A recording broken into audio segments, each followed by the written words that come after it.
पाटिल जी का आप सबका मुसव्वर रहायती देखने के लिए प्रदेश की यशस्वी मुख्यमंत्री आदरणीय सुखबीर सिंह सुखी जिन्होंने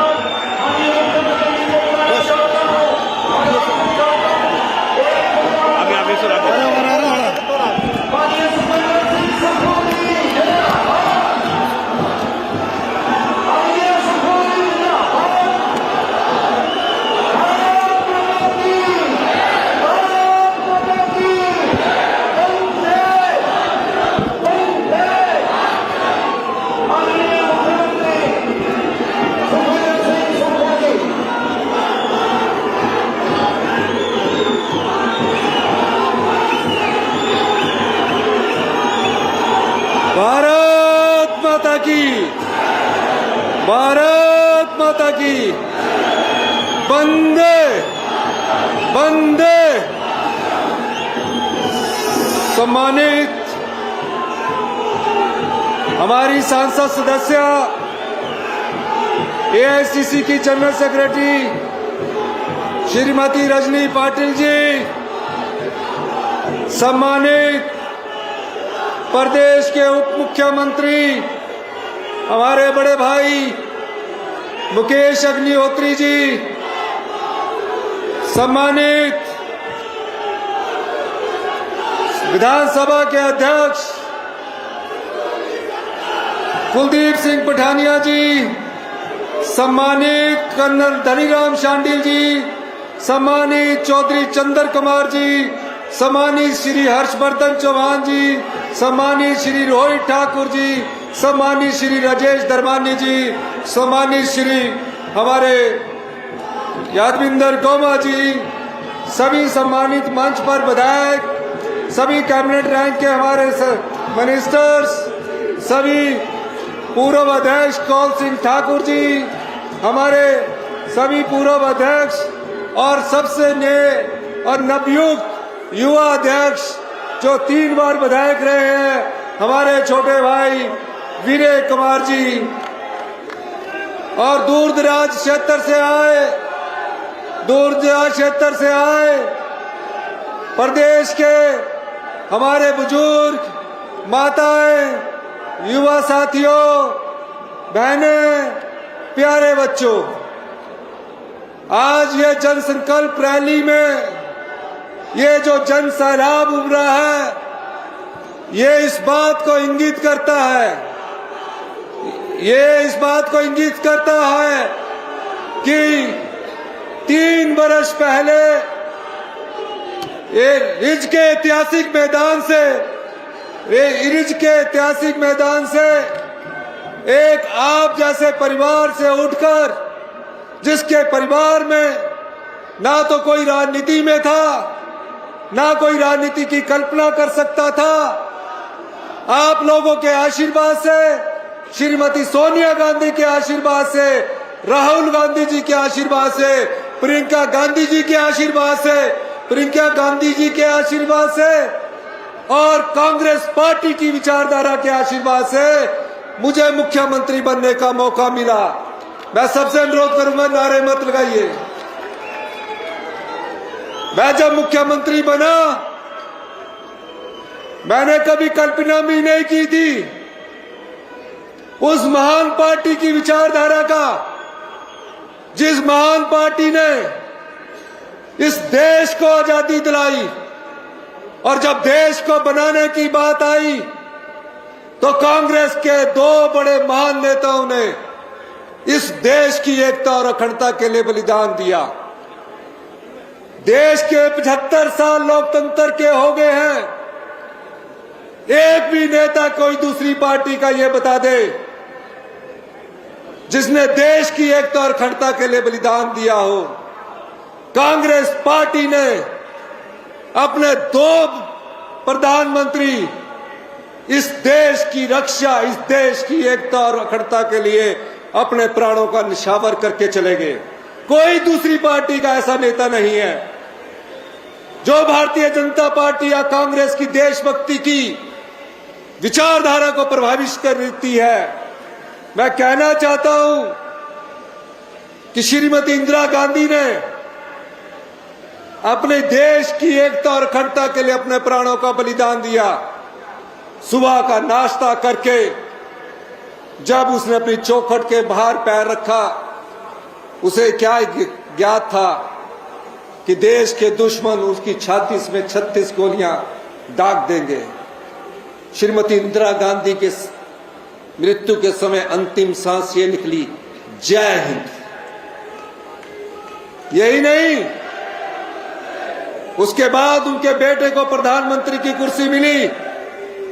प्रधानमंत्री की कुर्सी मिलने के बाद वो राजनीति में नहीं आना चाहते थे। देश के दुश्मनों ने उन्हें बम से उड़ा दिया। सिर कहीं और गिरा, धड़ कहीं और गिरा, टांग कहीं और गिरी, बाजू कहीं और गिरा। कांग्रेस पार्टी ने 2 प्रधानमंत्री देश की एकता और अखंडता के लिए बलिदान कर दिए। मैं ये बात इसलिए कह रहा हूं कि जो लोग उस कांग्रेस पार्टी की विचारधारा पर उंगली उठाते हैं, एक ऐसा उदाहरण बता दीजिए। जो लोग देश के लोकतंत्र को कमजोर कर रहे हैं, वो लोकतंत्र के कारण ही आज मुख्यमंत्री और प्रधानमंत्री की कुर्सी पर बैठे हैं, जिसकी रक्षा कांग्रेस पार्टी ने की है। माननीय, मैं आज प्रदेश की जनता को यह बताना चाहता हूं, जब मैंने ऐतिहासिक रिज मैदान पर शपथ ली थी और जब मैं ऐतिहासिक रिज मैदान पर शपथ लेने के बाद मैंने उस व्यवस्था को तोड़ा कि मुख्यमंत्री शपथ लेने के बाद सचिवालय में अधिकारियों की बैठक करते हैं। मैं उन बच्चों के पास गया जो बेसहारा थे, जिनके माता नहीं थे, जिनके पिता नहीं थे, जो कोई उम्मीद नहीं लगा सकता था। उन बच्चों के हॉस्टल में जाकर मैंने उनका रहन सहन देखा और मैं आपको यह बताना चाहता हूं, मैं एक बात बताना चाहता हूं, मैं आपको एक बात बताना चाहता हूं। उन बच्चों को मैंने जब मैंने उन बच्चों को देखा, अरे भाई आप नारे बाद में लगाइए। जब मैंने उन बच्चों के हालात को देखा, मैं अपने घर वापिस आया और इस सरकार में पहला हमने जो काम किया और देश का पहला ऐसा कानून बनाया, जो बच्चे अपनी माता को खो चुके हैं, अपने पिता को खो चुके हैं, उन्हें सरकार ही माता है, सरकार ही पिता है, चिल्ड्रन ऑफ द स्टेट का दर्जा दिया। और आज 3 साल के अंतराल के बाद वो 6000 बच्चे आज अपने जीवन यापन कर रहे हैं। जब वो इंजीनियरिंग कॉलेज में जा रहे हैं, सरकार फीस दे रही है, हॉस्टल में रह रहे हैं, सरकार फीस दे रही है। और जिस तरह अपने परिवार के बच्चों को 4000 रुपये पॉकेट हम हर महीने की देते हैं, हमारी सरकार हर बच्चे को 6000 को 4000 रुपया महीना पॉकेट मनी की दे रही है, साल के 48,000 रुपया दे रही है। उन्हें हमें बेसहारा नहीं छोड़ा। घर बनाने के लिए 3 लाख रुपया, कोचिंग के लिए 1 लाख रुपया, शादी के लिए 2 लाख हिमाचल प्रदेश की सरकार दे रही है। ये हमारी गारंटी नहीं थी, ये हमारी वो सोच थी जिस सोच से हम समाज की सेवा करने के लिए आए हैं। हमारी गारंटियों की बात करते हैं। मुझे जब से मैं राजनीति में हूं, चुनौतियां मिलती रही है और जब मुख्यमंत्री बना 3 चुनौतियां मेरे सामने खड़ी थी। एक चुनौती की मैंने कभी कल्पना भी नहीं की थी। पहली चुनौती, अधिकारियों की बैठक लेने के बाद पता लगा, जो आज सोशल मीडिया के द्वारा भारतीय जनता पार्टी के जो चक्कर के बीजेपी के कार्यालय में 20 लोग बिठाए हैं मेरे खिलाफ, उनको मैं बताना चाहता हूं, भारतीय जनता पार्टी की पिछली सरकार ने इस प्रदेश की गरीब जनता पर 75,000 करोड़ रुपए का कर्जा छोड़ा। 75,000 करोड़ रुपए का कर्जा छोड़ा।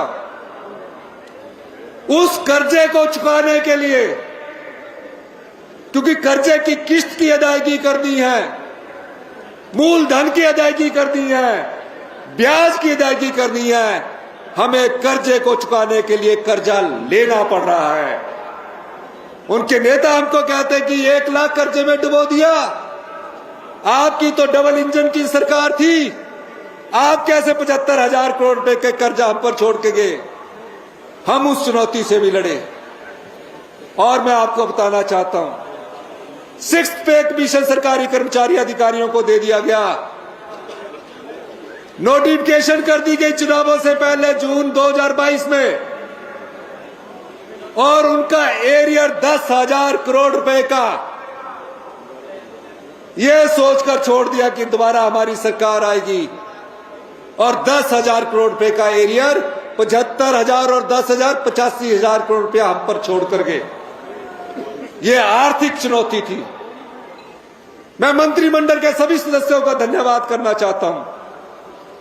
मंत्रिमंडल के सब सदस्यों ने कंधे से कंधा मिलाकर इस आर्थिक चुनौती का सामना किया। सभी कांग्रेस के विधायकों ने सामना किया और प्रदेश की जनता ने सामना किया। फिर हमारी एक सामाजिक सुरक्षा की वेदना थी। मैं किसान का भी बेटा हूं, कर्मचारी का भी बेटा हूं। हमने कहा कि पहली कैबिनेट में ओपीएस देंगे। अगर हमने राजनीतिक लाभ ही लेना होता, राजनीतिक फायदे की बात ही करनी होती, तो हम ओपीएस 2027 में देते। लेकिन हमने कहा नहीं, हम अपने बुजुर्गों को हाथ फैलाने नहीं देंगे। जिन्होंने प्रदेश में विकास की गाथा लिखी है, वो बुढ़ापे के बाद अपने परिवार के सामने हाथ फैलाए, किसी और के सामने हाथ फैलाए। ये दृष्टिकोण कांग्रेस की सरकार का नहीं हो सकता। पहली कैबिनेट में ओपीएस दिया, और जो रिटायर हो चुके थे उन्हें पेंशन सिर्फ 3,000 रुपया मिलती थी। ओपीएस के बाद 30,000 रुपया पेंशन मिलनी शुरू होगी। जहां बुजुर्गों का घर में भी कम आदर होता था, पेंशन मिलने के बाद उनके पोते भी पढ़ने लग पड़े और उनकी जो जीवन है वो सम्मानपूर्वक जीवन जीने लगे। केंद्र की सरकार ने क्या किया? ओपीएस देने के बाद 1,600 करोड़ रुपए हमारे बंद कर दिए। हमने उस चुनौती का भी सामना किया। ये आर्थिक चुनौती जो भारतीय जनता पार्टी की सरकार द्वारा पैदा की गई थी, ये सब आप लोगों की सहारे हमने उसको जीता है। मैं अभी मुख्यमंत्री बना ही था, इतिहास की आजादी के बाद सबसे बड़ी आपदा इस प्रदेश में आन पड़ी। 2023 में कुल्लू में भयंकर बाढ़ आई, पूरा कुल्लू अस्त व्यस्त हो गया। मैं 4 दिन कुल्लू में बैठा।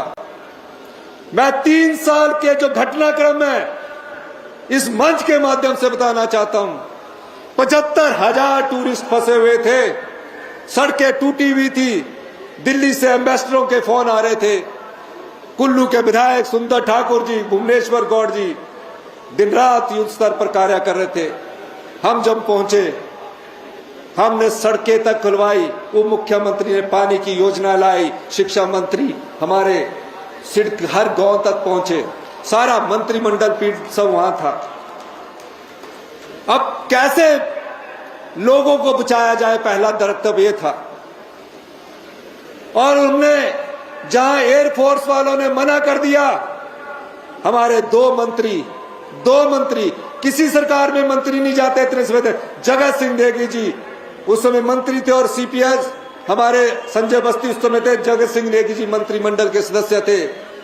ये चंद्रताल के 300 लोगों को रात के -5 डिग्री में निकालकर वापिस लाए और उन्हें घर पहुंचाया। यह संवेदनशील सरकार है। फिर क्या हुआ? 75,000 लोगों को कैसे घर पहुंचाना है? टेम्परेरी सड़कें जोड़ी गई और सारे लोगों को कीर्तपुर मनाली तक हमने लंगर लगा दिया, कोई भी भूखा इस देवभूमि से ना जाए। पूरे हिंदुस्तान में हमारी सरकार की प्रशंसा हुई, वर्ल्ड बैंक ने प्रशंसा की और भारतीय जनता पार्टी के पूर्व मुख्यमंत्री शांता कुमार जी ने भी हमारी प्रशंसा की। यह सरकार की संवेदनशीलता थी। फिर क्या हुआ? केंद्र की सरकार आई। केंद्र की सरकार ने आंकलन किया कि 23-24 में 9300 करोड़ रुपए का नुकसान हुआ है, सरकार को राहत मिलनी चाहिए। 2 साल बाद, जिसे पीडीएन कहते हैं, हमें 2000 करोड़ की राहत मिली और राहत मिलने के बाद अभी तक सिर्फ 451 करोड़ रुपया है। 2000 करोड़ में भी 500 करोड़ रुपया हमारा है। हमारे हाथ बांधने की कोशिश की जाती है। अब उसके बाद सरकार ने 4500 करोड़ रुपए का आपदा राहत पैकेज दिया। हर परिवार को बसाना था, हर बेघर को बसाना था, हर पीड़ा को हमने सहा है, हर दुख को हमने बांटा है। एक भी व्यक्ति कोई आपदा प्रभावित होगा, 23,000 घर टूट गए। मुझे पता है हिमाचल में एक घर बनाने के लिए हम पूरे जीवन की कमाई लगा देते हैं और कोई कल्पना भी नहीं कर सकता कि रातों रात उसका घर बह जाए, पीने के पानी का गिलास तक ना बचे। कैसे बसाया जाए इन परिवारों को? अधिकारियों की बैठक होती थी, कहा नियम ये है, कानून ये है, 1,50,000 से ज्यादा हम नहीं दे सकते। प्रधानमंत्री आवास योजना के तहत 1,50,000 रुपया मिलता था, जिसमें 1,30,000 केंद्र सरकार देती है, 20,000 राज्य सरकार का होता था। हमने आपदा प्रभावित परिवारों के लिए नियम बदल दिए, कानून बदल दिए। जिस अधिकारी ने कहा नियम नहीं बदले जा सकते, कानून नहीं बदले जा सकते, 40 साल से ये व्यवस्था चली आ रही है, हमने उस व्यवस्था को बदल दिया और आपदा प्रभावित परिवारों को हिंदुस्तान का सबसे अच्छा पैकेज 7 लाख रुपया घर बनाने के लिए दिया, 1 लाख रुपया मकान बनाने के लिए दिया है। ये प्राकृतिक चुनौती थी। उसके बाद कभी कल्पना भी नहीं की जा सकती थी, राजनीतिक चुनौती का हम लोगों ने सामना किया। राजनीतिक चुनौती का सामना करने के लिए हमारी पार्टी के चुनाव चिन्ह पर जो जीत कर आए वो विधायक बिक गए। खरीदार कौन था? खरीदार कौन था? जो लोकतंत्र की बात कर रहा है वो लोकतंत्र को खरीद रहा है और लोकतंत्र की दुहाई दे रहा है। खरीदार थी बीजेपी, भारतीय जनता पार्टी। मैं ये बात इसलिए कहना चाहता हूं, जयराम ठाकुर जी मंडी जिला से हैं। 8 बजे गवर्नर के पास पहुंच गए, कहा कि हमारे औथ दिला दी जाए। हमारे अध्यक्ष कुलदीप सिंह पठानिया जी यहां बैठे हैं, कानून के ज्ञाता है। और मैं कहना चाहता हूं, विधानसभा के सभा पटल पर आकर यह कहा, जो आपके परिवार से निकला हुआ मुख्यमंत्री था उसके और उसकी सरकार के बारे में यह कहा गया कि अब इस सरकार को तो भगवान भी नहीं बचा सकता। भगवान की आशीर्वाद देखिए और जयराम का अहम और घमंड देखिए। 6 सीटें दोबारा जुड़ाकर हमें 40 पर पहुंचाया। ये प्रदेश की जनता का मैं धन्यवाद करना चाहता हूं, आम जनता का धन्यवाद करना चाहता हूं, आपने का धन्यवाद करना चाहता हूं। और अभी कह रहे हैं मेरी एक छोटी सी गाड़ी है, जो मैंने अपनी मेहनत से पहले मैंने मारुति 800 खरीदी थी, फिर अल्टो खरीदी। और जब भी मैं बजट देने जाता हूं, 3 बजट दिए मैं अल्टो में आता हूं। मैं अल्टो में क्यों आता हूं? मैं दिखावे के लिए नहीं आता, मैं तो मुख्यमंत्री बन गया हूं, मेरे नाम के आगे मुख्यमंत्री बन गया है। मैं क्यों आता हूं?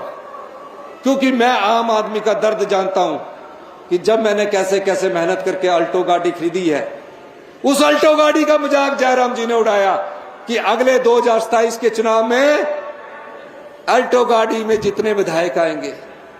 जयराम जी ने तो भगवान को चुनौती दे दी थी, 2027 में हम 52 सीट वोल्वो में भरकर आएंगे, आपके आशीर्वाद से आएंगे या आपके चौक से आएंगे।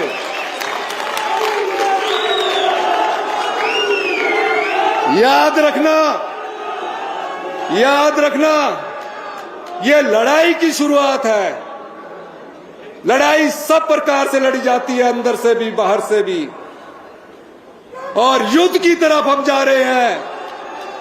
युद्ध की तरफ हम जा रहे हैं। ये युद्ध ईमानदारी का है, ये युद्ध गरीब का है, ये युद्ध किसान के अधिकारों का है, ये युद्ध महिलाओं के सम्मान का है। मैं बार बार कहता हूं, युवाओं के रोजगार का युद्ध है। 2032 में 7 साल में हिमाचल प्रदेश हिंदुस्तान का सबसे समृद्धशाली और अमीर राज्य होगा, ये मैं दावे के साथ कह सकता हूं।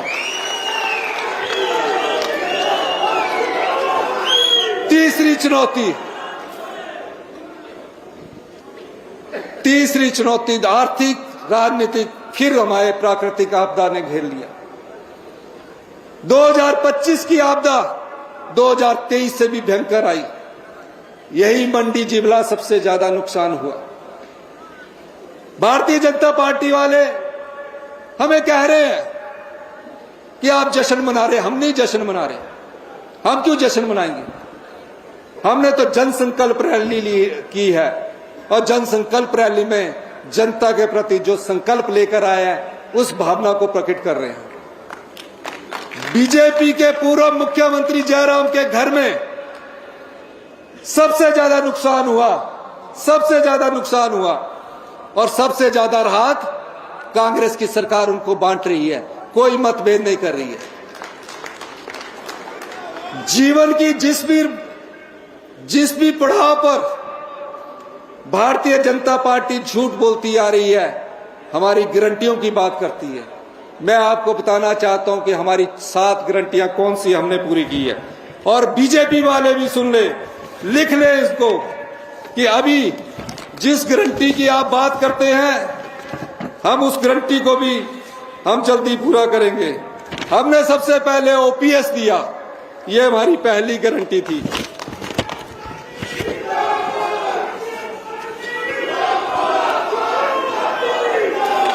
दूसरी गारंटी, मैं गारंटी का कागज लेके आया हूं। पहले 10 लीटर दूध खरीदना था, दूसरी गारंटी में 10 लीटर दूध खरीदना था। पत्रकार बंधुओं, आप भी फोटो खींच लेना, क्योंकि बीजेपी तो झूठ ही बोलेगी। दूसरी गारंटी 10 लीटर हर परिवार से दूध खरीदना था, रेट तय नहीं था। हमने दूसरी गारंटी 10 क्या 20 लीटर भी खरीद रहे हैं, और 51 रुपए के हिसाब से दूध खरीदे हैं। इनके नेता 2 रुपए गोबर की बात कर रहे हैं, हम तो 3 रुपए किलो के हिसाब से गोबर खरीद रहे हैं। चौथी गारंटी बागबानों को मूल्य तय करेंगे। यूनिवर्सल कार्टन ने वो तय करके बता दिया, जिसकी ताकत भारतीय जनता पार्टी में नहीं थी। हमारे बागवानी मंत्री जगत सिंह नेगी जी ने यूनिवर्सल कार्टन का लोगों को, बागवानों को देकर सबसे बड़ा उद्यान किया है। छठी गारंटी सुनो, 680 करोड़ की स्टार्टअप योजना में आज ई टैक्सी के द्वारा 20 लाख पर 10 लाख की सब्सिडी हिमाचल प्रदेश की सरकार ने ई टैक्सी की 100 जो हमारे ई टैक्सी वाले हैं उनको दी, और उसके अलावा 75,000 रुपया महीना गाड़ी का दे रहे हैं, और हर महीने दे रहे हैं, और 4 साल की गारंटी के साथ दे रहे हैं। मैं पत्रकार बंधुओं को यह भी बताना चाहता हूं कि भारतीय जनता पार्टी के समय भारतीय जनता पार्टी ने, हमने कहा था कि 4 हर विधानसभा क्षेत्र में इंग्लिश मीडियम खोलेंगे। हमने हिमाचल प्रदेश के सभी स्कूलों में इंग्लिश मीडियम की शुरुआत कर दी है। 2 गारंटियां की बार बार बात करते हैं।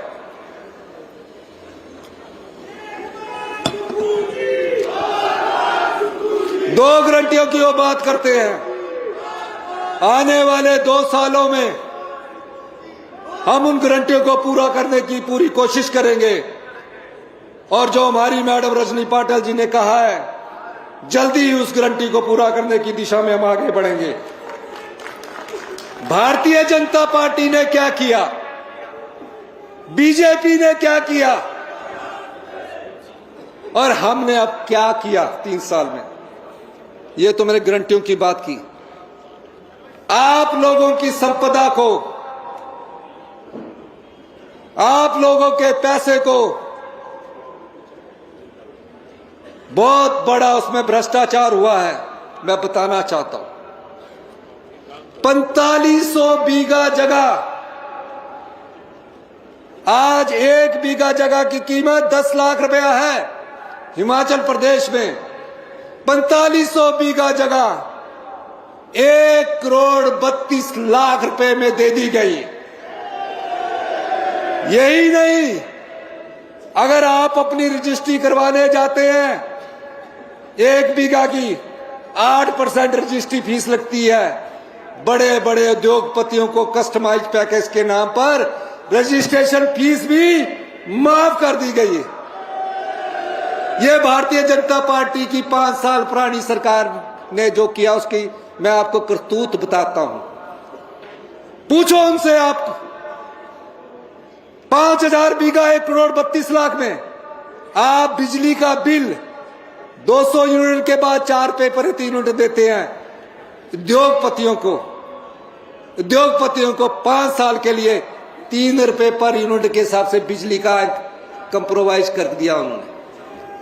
यह भारतीय जनता पार्टी ने किया। और बताना चाहता हूं, शराब के ठेकों में 4 साल तक ठेके रिन्यू होते रहे। 4 साल तक भारतीय जनता पार्टी की सरकार में ठेके रिन्यू होते रहे। 4 साल में भारतीय जनता पार्टी ने, पूरे 4 साल में 450 करोड़ रुपया सरकार की ट्रेजरी में डाला। और हमने क्या किया, 1 साल में ठेकों की ऑक्शन से 450 करोड़ सरकार के खजाने में डाला। 4 साल बिनाम, 4 साल बिनाम, 4 साल बिनाम 1 साल। हमने क्या किया, मैं सत्ता की कुर्सी में मुख्यमंत्री के पद पर बैठा हूं। इस कुर्सी में आप लोगों को जानकारी नहीं होगी, पर जो मुख्यमंत्री होते हैं उनको जानकारी होती है। मैं बताना चाहता हूं, जो मुख्यमंत्री होती है उनको जानकारी होती है। मैं आपको बताना चाहता हूं, बड़े बड़े उद्योगपतियों के केस हार जाती है सरकार। हमने वाइल्ड फ्लावर हॉल का केस जीता 23 साल बाद। 300 करोड़ रुपया सरकार की ट्रेजरी में डिपॉजिट करवाया। पिछले कई सालों से बड़े बड़े उद्योगपतियों से लड़ाई नहीं लड़ी जाती थी। JSW जिंदल ग्रुप की बहुत बड़ी कंपनी थी, आपका संपदा है, पैसे आपके हैं, उससे 6% की रॉयल्टी नहीं लेगी। हाईकोर्ट ने भी फैसला उनके फेवर में कर दिया। हमने वो लड़ाई लड़ी और 1 साल में 250 करोड़ रुपए की इनकम उस हमारे को JSW के इससे होगी। ये भारतीय जनता पार्टी के लोग हमें नैतिकता का पाठ पढ़ाते हैं। आप रोज सोशल मीडिया में नैतिकता भारतीय जनता पार्टी की देखिए, मैं अपने शब्दों में नहीं कह सकता। ये नैतिकता का जो लोग पाठ पढ़ाते हैं, जो ईमानदारी की बात करते हैं, वो सब भ्रष्टाचार के दलदल में फंसे हुए हैं। जो लोग राजनीति में सच्चे सेवक होते हैं, वो ना घबराते हैं, ना हमें किसी से घबराने की जरूरत है। आप लोगों का अगर हमें साथ है मैं दावे के साथ कर सकता हूं 2027 में हिमाचल प्रदेश आत्मनिर्भर प्रदेश बनेगा। और मैं ये भी दावे के साथ कह सकता हूं, ये भी मैं दावे के साथ कह सकता हूं, ये भी मैं दावे के साथ कह सकता हूं, आप हमारे साथ खड़े होइए। क्या आप सब लोग खड़े होंगे? हाथ खड़ा करके बताइए। सारे पीछे से भी हाथ खड़ा करके बताइए, पीछे वाले भी हाथ खड़ा करके। अगर आप सब लोग मेरे साथ खड़े हैं, कांग्रेस के साथ खड़े हैं, मैं कह सकता हूं 2002 साल में हिमाचल की तकदीर बदलेंगे, हिमाचल की तस्वीर बदलेंगे और भ्रष्टाचारियों को जेल के सलाखों के पीछे पहुंचाएंगे। इन्हीं शब्दों के साथ जय हिंद, जय हिमाचल, कांग्रेस पार्टी, कांग्रेस पार्टी, हाथ खड़ा करके कांग्रेस पार्टी, जय हिंद, जय हिंद।